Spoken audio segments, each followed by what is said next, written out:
Huslig, and I'm here in the culinary and culturally rich high desert Southwest, where the chili, the weather, and the golf courses are hot. I've been a Class A PGA and LPGA professional for 16 years, and I think I've seen it all. And I mean, I've seen a lot of golf swings.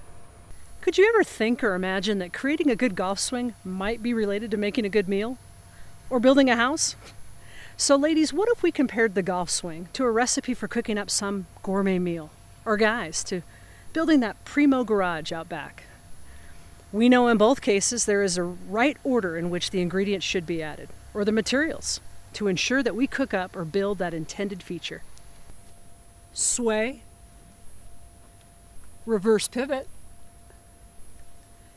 improper wrist hinge, overswing, poor follow through, or how about standing up? You know, the list of ingredients goes on and on and on. Does this look familiar to you? Or maybe it even resembles you. So whether you're cooking up a gourmet dinner or building a house, there's a proper order to build, repair, or fix up a good golf swing. I've always said that as trained golf professionals, we all see swing flaws. Good instructors see swing flaws and no error correction. Great instructors are successful because they're coaches, psychologists, trainers, and motivators. And most importantly, they know the order in which they should add the ingredients to cook up a good golf swing. Let's take a glimpse at some ways to add the ingredients in the right order and look at a more complete way to build a well-balanced golf swing. I think it's reasonable to say that a builder never puts the roof on the house before pouring the foundation or framing it. So it would be fair to say that we do not change or wrist position the backswing if a golfer is swaying or has improper weight transfer or is pivoting incorrectly. The foundation or ground floor has to be in place before the elevator can go in and the roof added. You know, so whether you're a 41 or a 1 handicap, the recipes may all be different because we as golfers are all different and we have distinct needs for our swing. But the secret may lie in the way they order the ingredients to the recipe are presented to the student. And yes, you cannot ignore that there are important basic ingredients and supplies to a good swing that will be fundamental to all. Examples like stance and how the feet are grounded in position, what kind of footwork we have, our setup, our body posture before and during the swing, and how that's associated with our weight transfer. The grip, how our hands are attached to the club. Like salt and pepper, lumber and nails, these are all basic ingredients. The underlying point in today's message is, let's take more time to make sure we blend the ingredients in a suitable order to truly help someone build a golf swing. Now, what about all the overlooked factors that are a very intricate part of the recipe for the swing? We'll call that our spices, garlic, onions, and basil. Everything that gives our swing flavor and substance.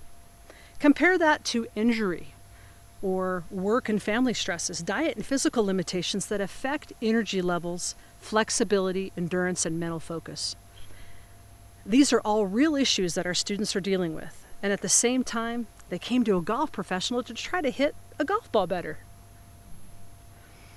These are ingredients that a bucket of balls will not cure, but rather a trip to the gym for strength training, a nutrition class, stretching, yoga, sports psychology, sitting down over an iced tea or walking a few holes without golf clubs.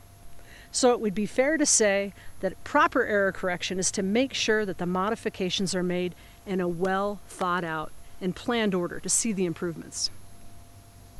Hopefully this makes sense to everyone. Communication to the student that there is an eventual outcome, but that it may take days, weeks, or months before any solid contact is made with the ball. Or similar time frame before we can build, fix, or repair the upper floors of the swing. And that some of our greatest delights take time to cure and preserve. So does our golf swing. And we can enjoy the process.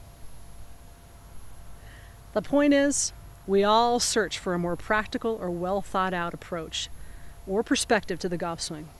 So next time, just take more time to make sure and add the ingredients in the right order. Look at this, a cookie that comes right out of the package and one made with careful ingredients. Which one would you rather have? So instead of tossing it all into the bowl, take the time to add the ingredients right.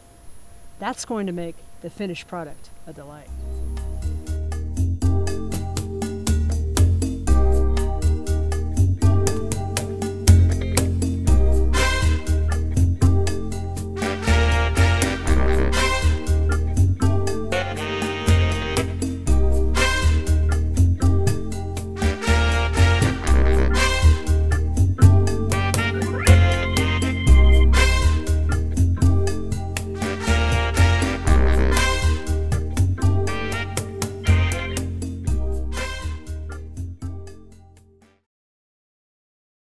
Hi there.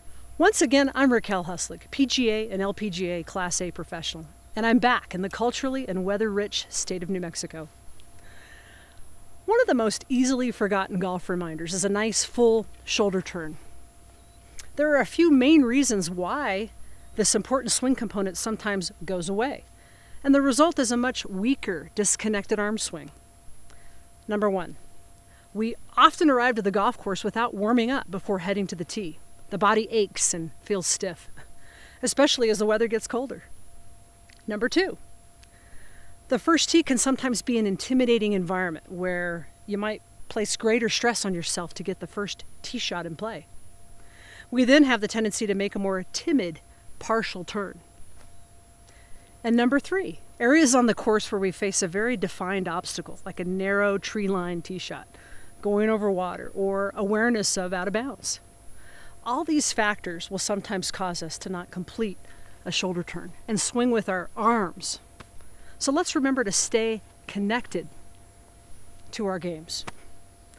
Slight connection here in the armpit, full 90-degree shoulder turn, confident, strong, directionally straight shot. That's what it'll produce. I hope this helps.